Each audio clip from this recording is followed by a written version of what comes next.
આ બંને બેનપણીની મને હમણાં વાત કહેવાની હતી. હું કે જીજુ બે કે આપણે સાદી સિમ્પલ રીતે વિડિયો બનાવીએ, હા આપણે વાયરલ નથી થતા ને કોકની કાપીએ ને તો વાયરલ થાય.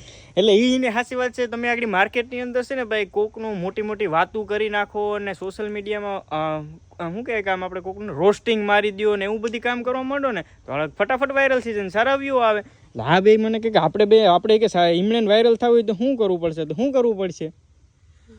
લાઈક છે માર ને આઈ છે મજા ફાઇનલ છે. એટલે આ બે એમ કે કઈ વાંધો નહીં, આપણે આપણી રીતે જે સાદી સિમ્પલ રીતે બનાવીએ ને ભાઈ એવી રીતના બનાવીએ કે થશું કે આપણે પણ વાયરલ થશું. આપણે કોઈના નામ બદનામ નથી કરવા કે કોઈને વિરોધ નહીં કરવાનું, કરવાનું છે.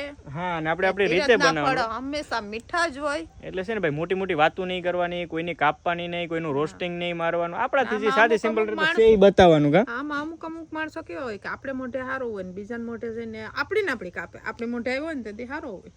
હે સાચી વાત છે કોમલ? હા સાચી વાત.